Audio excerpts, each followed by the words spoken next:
Hey guys, what's up? My name is Mark and welcome back to my channel. And in this video, we're going to be talking about a very special camera that I've come to love. But before that, I want to introduce to you my good friend, Bowen. Hi, my name is Bowen.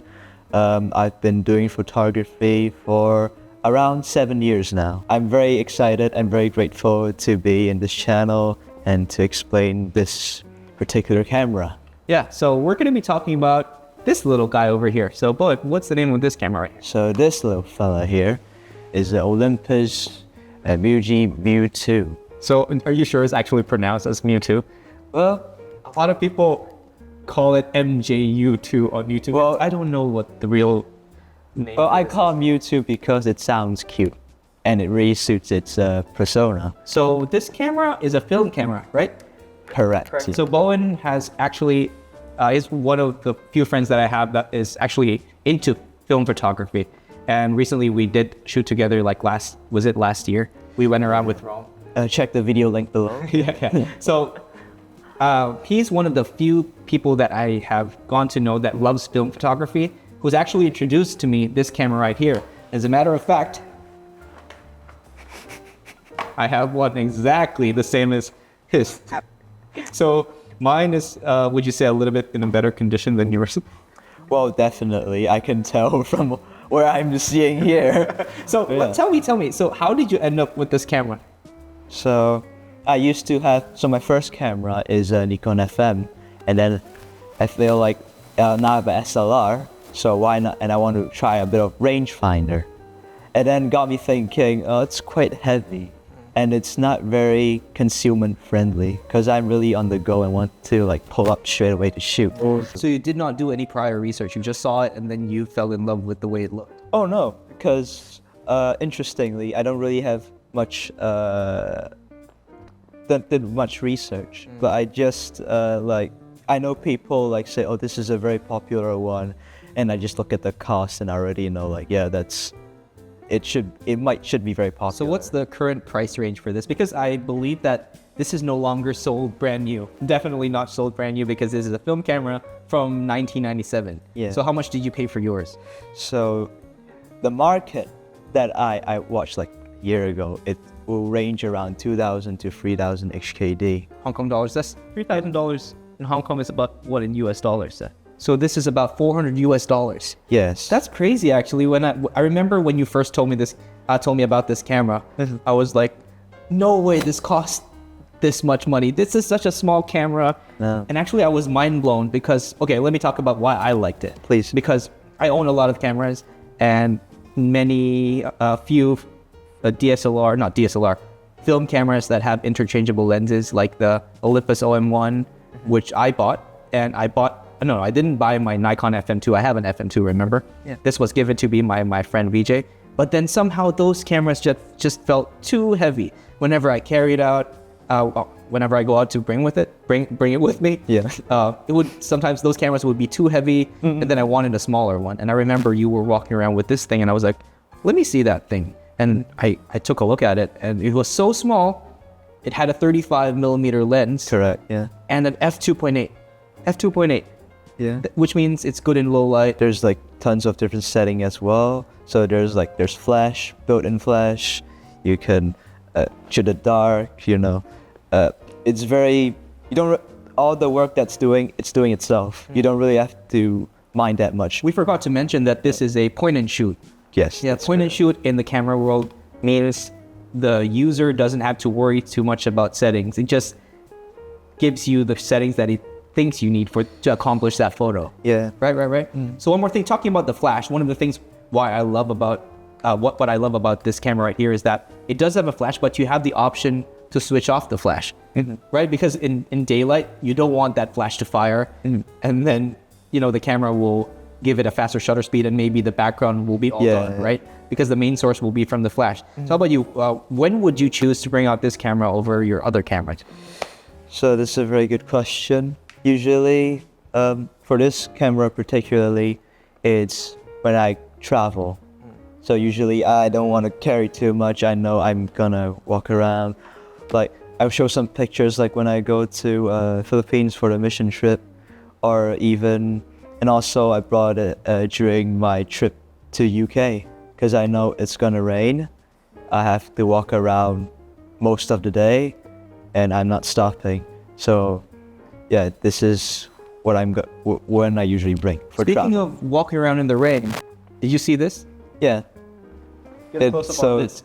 It says all weather, which means it's Waterproof. Was it not really waterproof? I think it would be splash proof. It would be. You mean you can submerge this camera?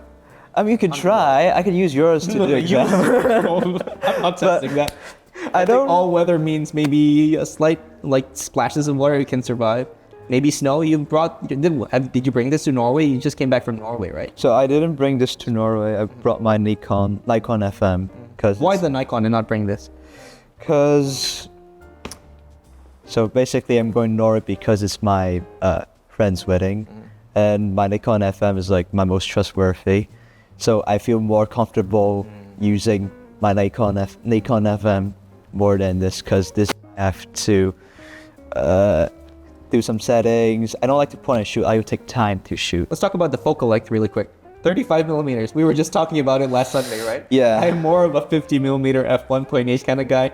35 millimeters. I've tried so hard to love the 35 millimeter focal length. Like whenever I'm shooting digital, Same. I even bought a 35 millimeter f1.4 G Master on Sony. Okay. And that lens never made me any money. I spent so much money on it, and I never brought it out because 35 millimeters is such a weird focal length for me. No, actually like 50. Oh, is that okay? Because 35. Because at first I know it's 35. Oh, you can take more wider pictures and such. For me, it's because it's if it's a 50 I would love this thing forever. But 35, because I could have the more picture to see more. But why not just walk a few steps back and you can get the same thing with a 50? Well, I guess I'm too lazy. But After I found out about this camera when I started using it, I saw the 35 millimeter f2.8. I right away did so much research. Does Olympus have a 50 millimeter version of this? Actually, it's very rare to find a point-and-shoot camera, film point-and-shoot camera that has 50 millimeter lens. Most of them are around 35 millimeters.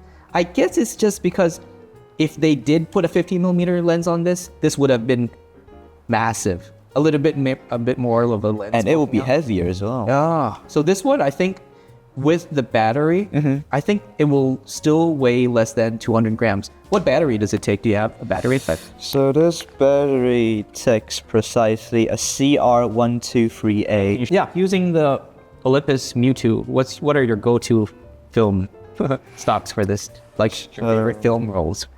So usually, if we're talking about color, it will be a Kodak Color Plus. 400. So you've tested this with the Olympus MJU. It came out okay. It's perfect. What's the ISO for the Color Plus? 400? I believe so. 400? Yes, 400. So talking a little bit more techie here, because the Olympus MJU has an f2.8, it's such a good range. Say you buy a film, a roll of film that only has 100 to 200 ISO, and your lens is only f4.5, or like you can't go down to f2.8. Yeah. You don't have so much range. But this one has 2.8, which means you don't only have a better camera performing in low light, but you have a little bit more background separation, like bokeh. How do you load film into this? Speaking of loading of films, it's actually quite simple. So for like a SLR, you have to put it up, put it in, you have to jam it in, and then just to see if it's okay. So for this Olympus MJU2,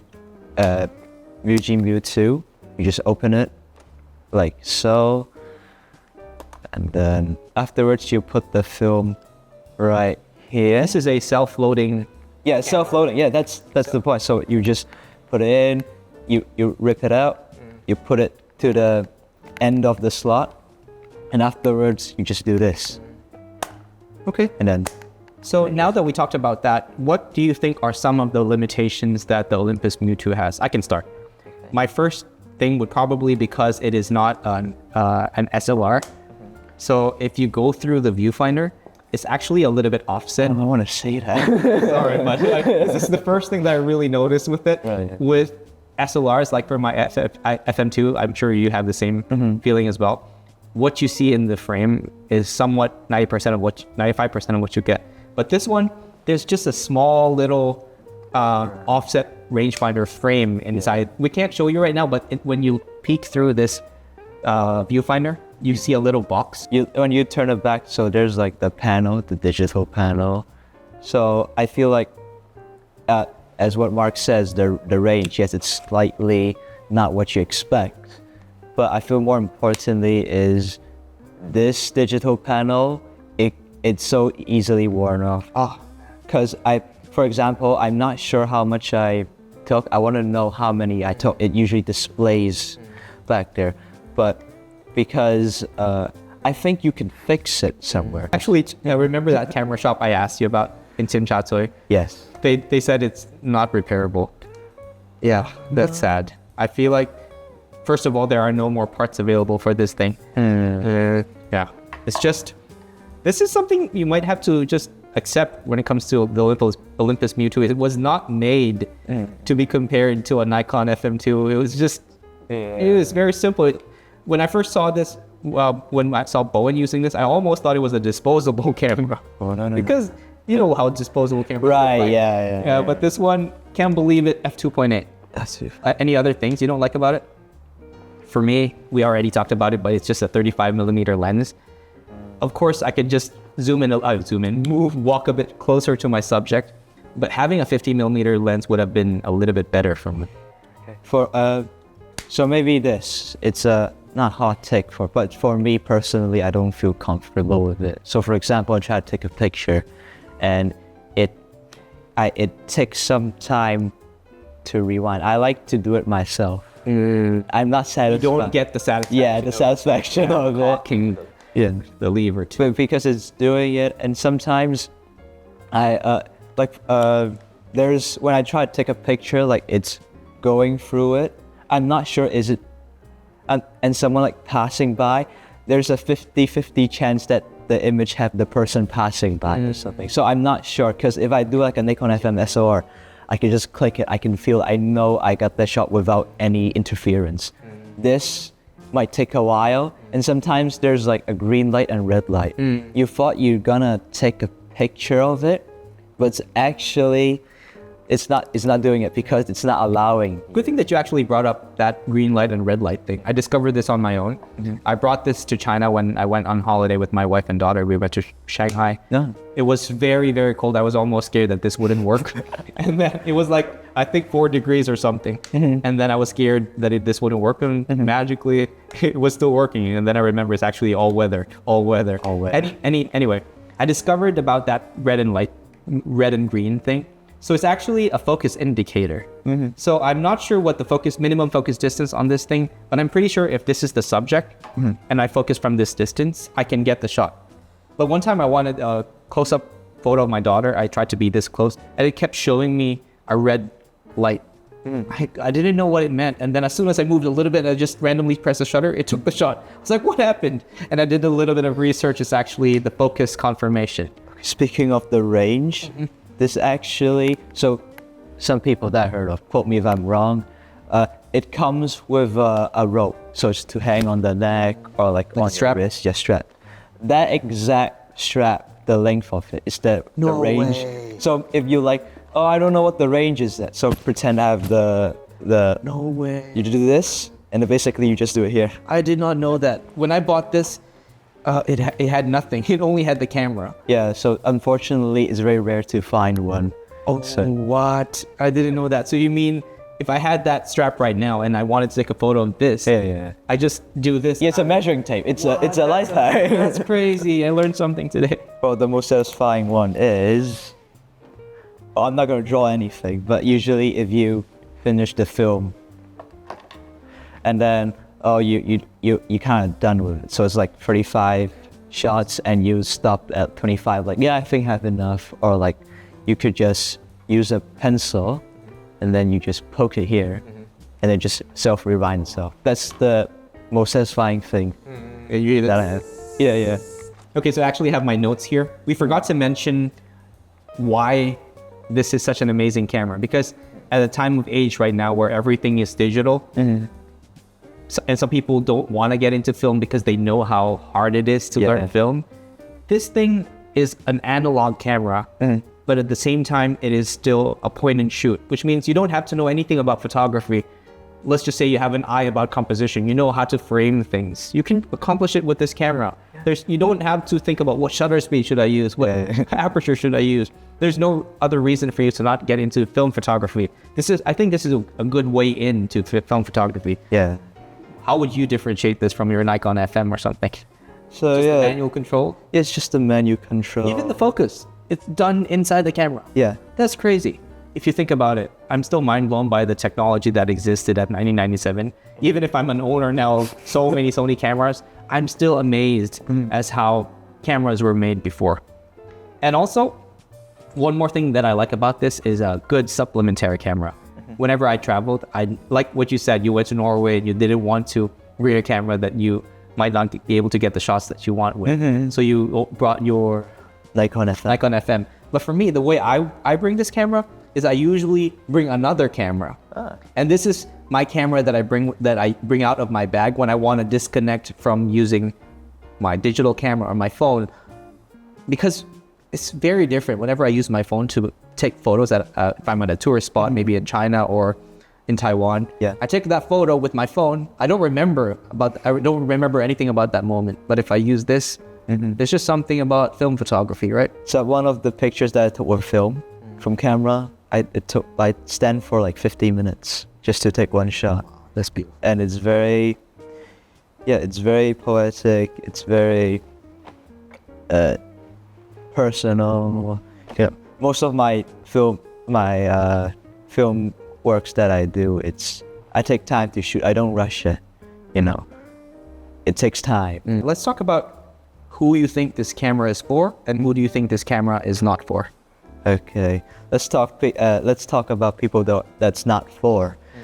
So it will be people that are very high standard when it comes to quality, because it might not get the quality you might want, or someone that wants to invest a high budget when it comes to film camera. Because bear in mind, I bought it for kind of cheap. But because it's a 50-50 chance that it will be broken, I bought it for 700 HKD. I remember you told me this story. Yeah. What was the deal again? So if the battery, if it doesn't have battery yet, even the shopkeeper doesn't have battery. He just tell me like, look, I'm gonna sell this for $700.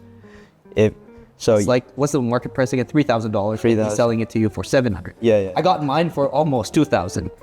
Almost. Okay, continue. Sorry. Yeah. So because this is plastic. For me, people don't like the plastic feel of camera. I don't think you should buy it because you might feel it's so easily damaged, and you have to take more personal care to this camera instead of the metal frames and such. And for the people that I recommend is people who are willing to give taking film a chance to enjoy, or people just like to go back to the old memories, like, oh, back then. Because like, it's made of plastic, the whole thing, bear in mind. So even though it's plastic, This has been out since 1997. Yeah, it held up quite well. Yeah, it's 2025 now. Mine still. It's crazy. Yeah. So I think, in my opinion, the people that this camera is not made for is definitely the people that are looking for more control. Definitely. Because the only control point you have on this is switching off the flash, and that's it. You are not sure what shutter speed is going to give you or what aperture is going to set.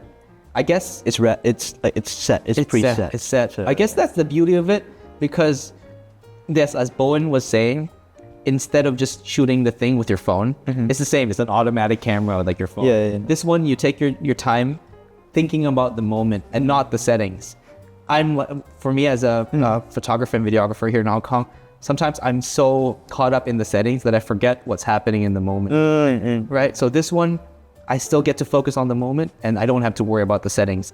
Maybe I'll find out, even if I get the film developed and then I look at the film and then it's not so good, I'll still be happy because I took that photo with a film camera and not my phone. I'll remember the exact same spot where I stood and waited to take that photo. And I guess this camera for me is made for people, like what you said, are the people who are maybe scared to get into film, but at the same time want to try film and not spend too much. Actually, that's wrong, because this one is a little bit expensive for a film camera, but the good thing about it is that it's not disposable. It looks like a disposable camera, but it's a good camera. 35 millimeters, it is small, weighs 200 grams, f2.8, which means you can perform better in low light. Yeah. There's nothing to not like about it. It's amazing. It's very fun to use. You know, it's sometimes the setting, it's all set, but sometimes you don't expect it. Okay, maybe I'll pull up some pictures. For example, I go to UK, take some pictures. Afterwards, I come back. It's a very interesting story. So it's the box can expose some of the ultra lights. Yours has some light leaks now, right? Light leaks, yes, correct. It actually adds so much character to your photos. I love that. And then the photo suddenly, at first I feel, oh, it's gonna be bad because the light leaks. But turns out it adds so much character. Yeah, a bit of Flair. And I'm so happy that it came out like that. I didn't expect it. You know, accidents sometimes might happen, but you know, it's turned something into. And then you also even remember more about that place, that scenario. Yeah, it's good for travel. Trust me, if you going to travel, you bring this, you know, this will be like a very sentimental piece because you bring everywhere.